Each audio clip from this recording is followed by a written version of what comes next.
আল্লাহ বলে ইল্লাল্লাযীনা আমানু ওয়া আমিলুস সালিহাত ওয়া তাওয়াসাউ বিল হাক্কি ওয়া তাওয়াসাউ বিস সাবর। এই কিছুদিন আগে আমার দাড়িগুলো কাঁচা ছিল, আজ আমার বরফের চাকার মতো দাড়ি পেকে গেল। কিছুদিন পূর্বে আবুল হোসেন সাহেব নওজোয়ান ছিল, আজকে বার্ধক্যের সবল তাকে দুর্বল করে দিল। কিছুদিন আগে শেখ ইমদাদুল্লাহ যুবক হিসাবে, বাবার পয়লা সন্তান হিসাবে বড় গলায় কথা বলে জওয়ানির বক্তব্য দিয়েছে, আজকে বার্ধক্যের সবল দুর্বল করে দিল। বরফের চাকার মতো হায়াত ফুরায় গেল। তোমারও হায়াত ফুরায় যেতেছে। এহে যুবক, এহে বৃদ্ধ, এহে কিশোর, ওহে পর্দার আড়ালের মা, তোমার হায়াত বরফের চাকার মতো কমতাছে। এখন যদি মালাকুল মউত আয়া যায়, পারবা কি রবের কাছে নিজের চেহারা দেখাইতে? নিজেকে জিজ্ঞাসা করো, তবে দেখাতে পারবে। যদি তুমি গুণী হও, তুমি আল্লাহর জান্নাতের হায়াত পাবে। 4টা গুণ তোমার লাগবে। এই দুনো হাত উপরে তোলেন তো, এরকম আস্তে আস্তে নাড়ান। কি সুন্দর জীবন্ত ফুল বাগান। আতাউল্লাহ ভাই দেখছেন? এবার জবান খুলে আওয়াজ করে বলেন সুবহানাল্লাহ, চিল্লায়া বলেন আলহামদুলিল্লাহ, আওয়াজ করে জোরে করে বলেন আল্লাহু আকবার। সোজা করেন, এমনি এমনি করেন। আর ফজরে ঘুমাবো না,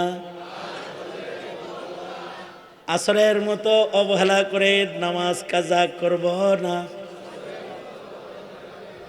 কারণ আসরের মতো হঠাৎ হায়াত শেষ হয়ে যাবে। তাই গুরুত্ব দিয়া আসর হেফাজত করব ইনশাআল্লাহ। আর কখনো জুলুম করব না, আর কখনো হিন্দুত্ববাদীদেরকে ভোট দেব না, নাস্তিক পালে যারা তা করে ভোট দেব না।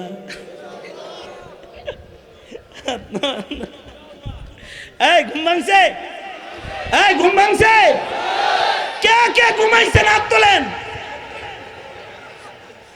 আপনি ঘুমাইছেন? হ্যাঁ, দেখছেন হাত তুলছে। আবার দুনো হাত তোলেন, ইমার্জেন্সি একটা আলাপ আছে। আবার হাত নামান। এবার শোনেন কি বললাম আমি।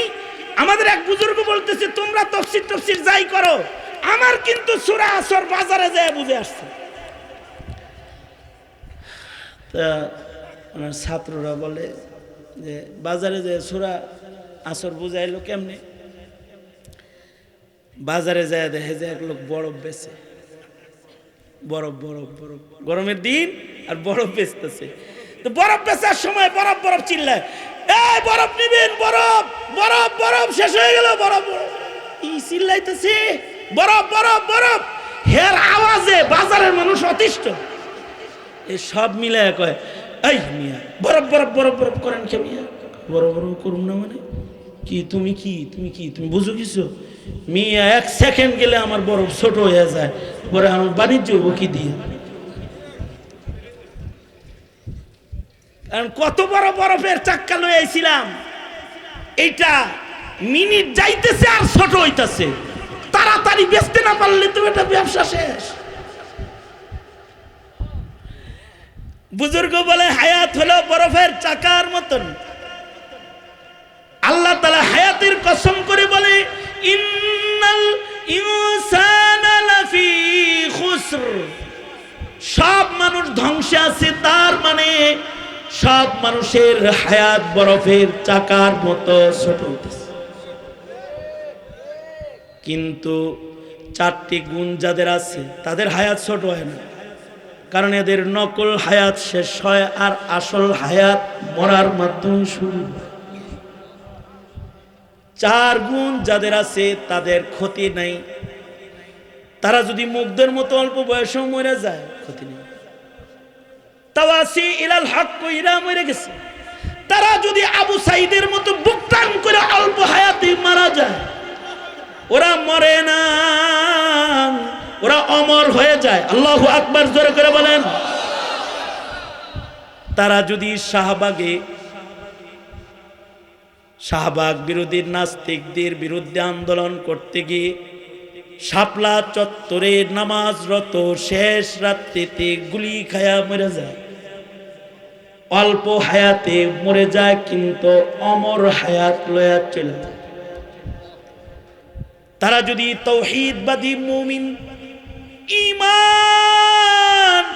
ঈমান রক্ষা করতে গিয়ে যদি মরে যায়, কাদিয়ানি কাফের কাফের এটা বলতে গিয়ে যদি চট কইরা হুট কইরা যদি ঈমানের কারণে মইরা যায়, এ ঈমানদার গুলার হায়াত শেষ হইলে লস হয় না, ওরা জান্নাতে চলে যায়।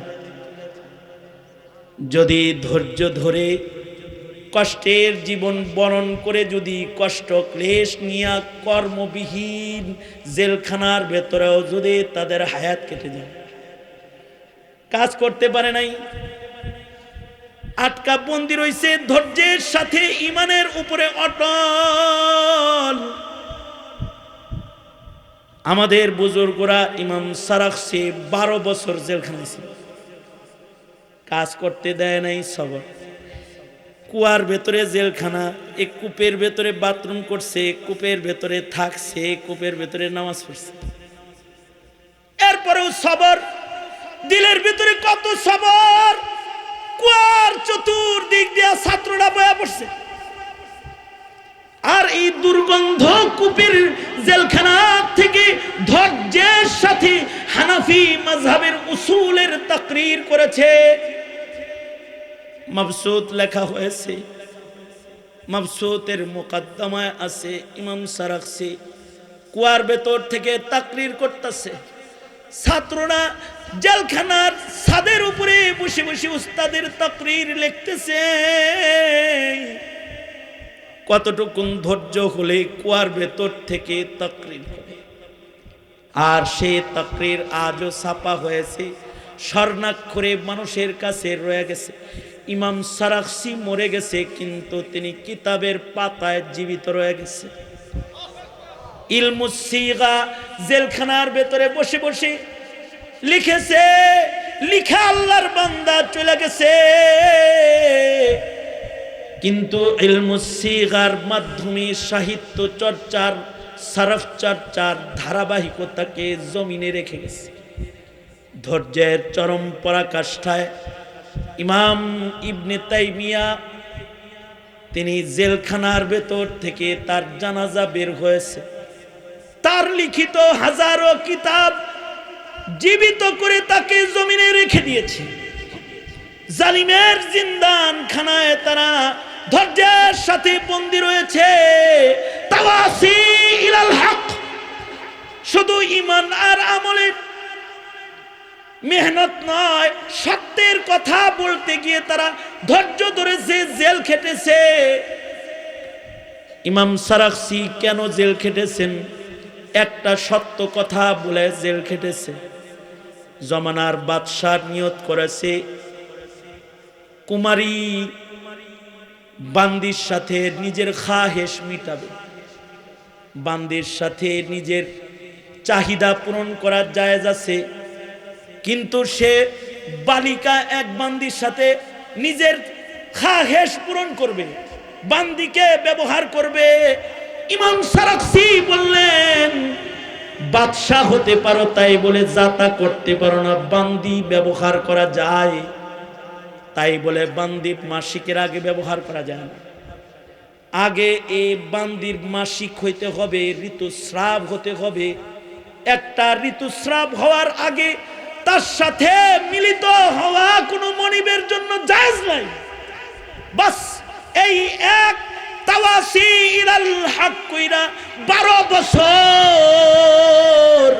ইমাম সারাখসি জেলখানায় বন্দী রয়েছে। মাত্র একটি মাসআলার কারণে 12 বছর জেলে ধৈর্য ধারণ করেছে। তোমার জীবনে তুমি সত্য বলতে গিয়ে আবু সাইদের মতো মরবা, অমর হয়ে যাবা, মুগ্ধের মতো মরবা, অমর হয়ে যাবা, বাতিলের পক্ষে নয়, বাতিলের বিরুদ্ধে জবান খুলে সংগ্রাম করে সত্য পৌঁছায় যাবা, তাওয়াসি ইলাল হক করে যাবা। যদি মুসিবত এসে যায়, ধৈর্যের চরম পরাকাষ্ঠা তুমি প্রদর্শন করবা, তোমার ঈমান তোমার আমলের হিফাজত তুমি করবা। এ 4 গুণ যদি কারোর মধ্যে পাওয়া যায়, আল্লাহ বলে ইল্লাল্লাযীনা আমানু ওয়া আমিলুস সালিহাত ওয়া তাওয়াসাউ বিল হাক্কি ওয়া তাওয়াসাউ বিস সাবর। এই কিছুদিন আগে আমার দাড়িগুলো কাঁচা ছিল, আজ আমার বরফের চাকার মতো দাড়ি পেকে গেল। কিছুদিন পূর্বে আবুল হোসেন সাহেব নওজোয়ান ছিল, আজকে বার্ধক্যের সবল তাকে দুর্বল করে দিল। কিছুদিন আগে শেখ ইমদাদুল্লাহ যুবক হিসাবে, বাবার পয়লা সন্তান হিসাবে বড় গলায় কথা বলে জওয়ানির বক্তব্য দিয়েছে, আজকে বার্ধক্যের সবল দুর্বল করে দিল। বরফের চাকার মতো হায়াত ফুরায় গেল। তোমারও হায়াত ফুরায় যেতেছে। এহে যুবক, এহে বৃদ্ধ, এহে কিশোর, ওহে পর্দার আড়ালের মা, তোমার হায়াতও বরফের চাকার মতো কমতাছে। এখন যদি মালাকুল মউত আয়া যায়, পারবা কি রবের কাছে নিজের চেহারা দেখাইতে? নিজেকে জিজ্ঞাসা করো, তবে দেখাতে পারবে। যদি তুমি গুণী হও, তুমি আল্লাহর জান্নাতের হায়াত পাবে। 4টা গুণ তোমার লাগবে: ইমানের হায়াত, নেক আমলের হায়াত, নিজে সালেহ হইবা আর মুসলিহ হইয়া জাতির ইসলাহ করবা, তাওয়াসি ইলাল হক করবা। আর যদি হক বলতে গিয়ে কষ্ট ক্লেশ এসে যায়, শহীদ হবা, জেল জুলুম নিবা, রক্ত দিবা, কিন্তু আল্লাহর জমিনে আল্লাহর খেলাফ কোনো কিছু তোমরা বাস্তবায়ন হতে দিবা না। যদি মরেও যাও তো অমর হয়ে যাবা, কারণ শিয়ালের মতো তুমি 1000 বছর বেঁচে না থেকে সিংহের মতো বেঁচে থাকো একদিন। শিয়ালের মতো তুমি 1000 বছর বেঁচে না থেকে সিংহের মতো বেঁচে থাকো একদিন, সিংহের মতো বেঁচে থাকো একদিন। ওপারের ডাকে সাড়া দিয়ে ও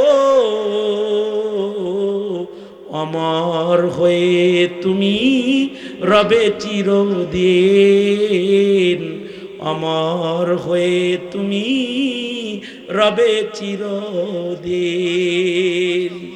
এ কারণে এহে মুমিন ওয়াল আসর, আসরের কসম, আসর কাল আসর, আসরের নামাজের কসম, হায়াত আসরের মতন কমতাছে, আর তুমি কবর পথের যাত্রী হচ্ছ। সুতরাং কবর পথের সম্বল উপার্জনে হায়াত ব্যয় করব ইনশাআল্লাহ। মনে থাকবে তো? ইনশাআল্লাহ, ইনশাআল্লাহ, ইনশাআল্লাহ, ইনশাআল্লাহ। আল্লাহ তাআলা গভীর রাত্রির সূরাতুল আসরের তিলাওয়াত এবং এ সংক্ষিপ্ত সবক এর তাকরার আমাদের জিন্দেগি পরিবর্তনের জন্য মহান রব্বুল আলামিন উসিলা বানায়।